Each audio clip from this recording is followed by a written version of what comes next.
کہ یہ رمضان جیسا میں نے عرض کیا صرف روزہ رکھنے اور تراویح پڑھنے کی حد تک محدود نہ رہنا چاہیے، بلکہ پہلے سے آدمی 2 کاموں کا اہتمام کرے تو انشاءاللہ یہ انسان کی زندگی میں بڑی خوشگوار تبدیلی لانے کا ذریعہ بن سکتا ہے۔ 2 باتیں، ایک بات یہ کہ اس رمضان کے مہینے میں اس بات کا تو پکا عزم کر لے انسان کہ اس پورے مہینے میں انشاءاللہ کوئی گناہ نہیں کروں گا، ورنہ آپ سوچئے کہ رمضان کے مہینے میں آدمی نے اللہ تعالیٰ کے حکم کی خاطر کھانا چھوڑ دیا، پانی چھوڑ دیا۔ کھانا حلال تھا کہ حرام تھا؟ حلال تھا، مگر حلال کو بھی چھوڑ دیا۔ پانی پینا حلال تھا کہ حرام تھا؟ حلال تھا، مگر اللہ کے لیے چھوڑ دیا۔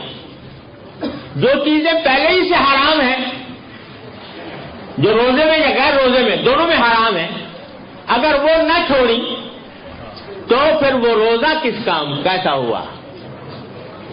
مثلا جھوٹ بولنا حرام تھا، جھوٹ بولنا روزے میں نہ چھوڑا۔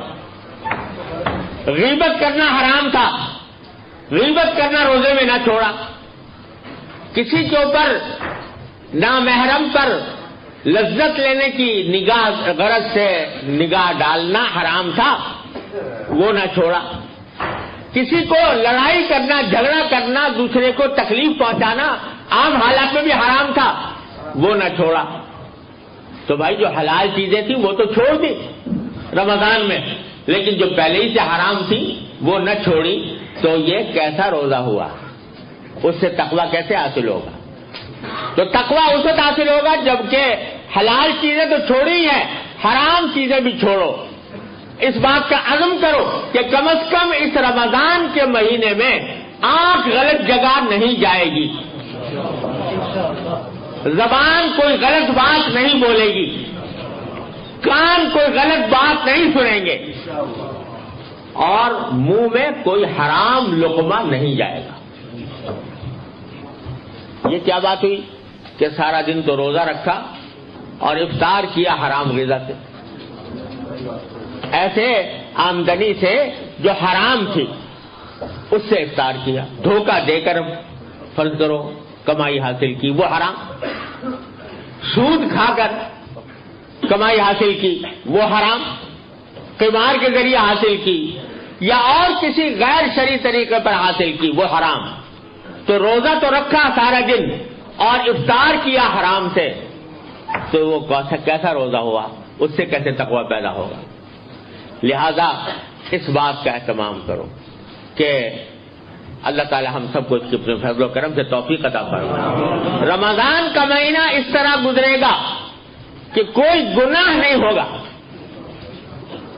اور اس کے لیے اپنی پوری ہمت کا مظاہرہ کرنا ہوگا کہ اسی طرح جیسے شدید پیاس میں پانی پینے سے پرہیز کرتے ہو، اسی طرح گناہ کے ارتکاب سے بھی پرہیز کر کے دیکھو کرو، تو یہ رمضان کا مہینہ اس کی تربیت اور اللہ تعالی کے ساتھ تعلق مضبوط کرنے کا بہترین ذریعہ بنے گا۔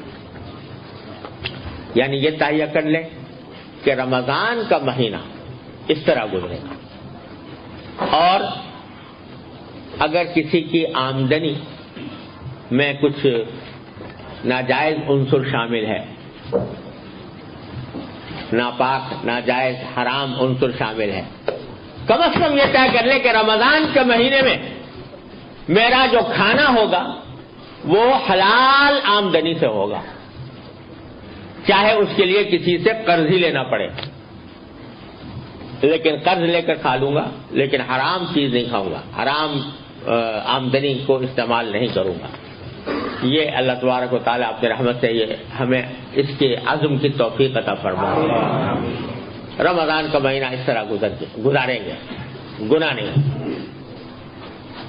ایک بات، دوسری بات یہ کہ رمضان کا مہینہ در حقیقت اس لیے آتا ہے تاکہ ہمارا اللہ تعالیٰ کے ساتھ جو تعلق دنیاوی مشاغل کی وجہ سے ڈسٹرب ہو گیا ہے اس کو بحال کیا جائے، اس کو ریسٹور کیا جائے اور اس کو بہتر طریقے پر اس کے اندر ترقی پیدا کی جائے۔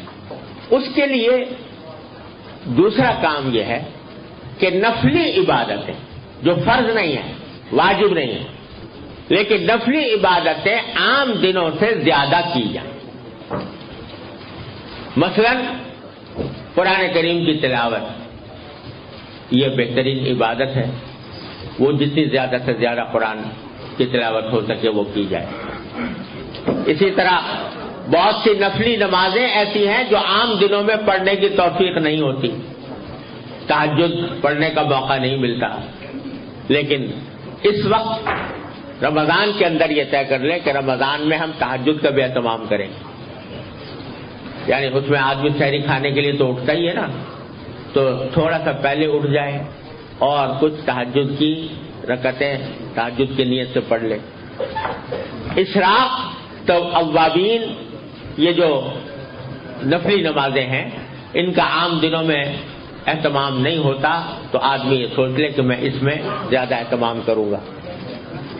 تو دو باتیں ہو گئی، ایک گناہوں سے بچنے کا اہتمام، دوسرا نفلی عبادتوں کی کثرت جس میں قرآن کریم کی تلاوت کرے پیری سے جتنا زیادہ ہو سکے۔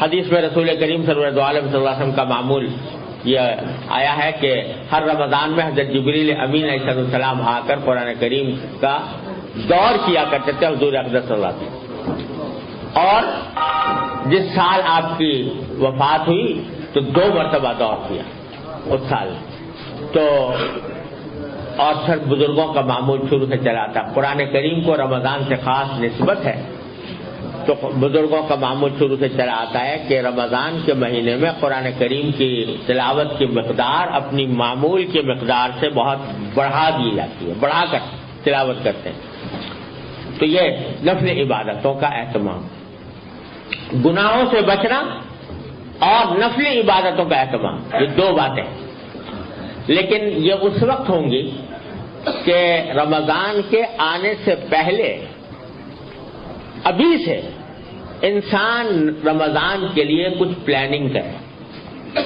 یعنی ایسی پلاننگ کرے کہ جس میں اس کو اس بات کا کے لیے اہتمام کرے کہ مجھے رمضان میں ان کاموں کے لیے زیادہ وقت ملے، اپنی دوسری مصروفیات کو جتنا کم کر سکے بغیر کسی کا حق مارے ہوئے، اگر جتنا کم کر سکتا ہے اس کو کم کرے اور نفلی عبادتوں کے اوقات کو بڑھائے اور گناہوں سے بچنے کا اہتمام کرے۔ جو مواقع ہوتے ہیں گناہوں میں مبتلا ہونے کے، ان مواقع پر جانے سے پرہیز کرے اور پہلے سے اس کا منصوبہ بنائے کہ رمضان کے مہینے میں اپنے شب و روز کے معمولات، میرے دن رات کے معمولات کس طرح ہوں گے، پہلے سے یہ پلاننگ کریں۔ تو جب شروع ہوگا رمضان تو انشاءاللہ ان 2 باتوں کا جب اہتمام ہوگا تو اللہ تعالیٰ کی رحمت سے جو اس کا اصل مقصد ہے کہ انسان کی زندگی میں تبدیلی آئے، وہ تقویٰ کی طرف بڑھے، اس کا اللہ تبارک و تعالیٰ کے ساتھ تعلق مضبوط ہو، وہ انشاءاللہ فائدہ حاصل ہوگا۔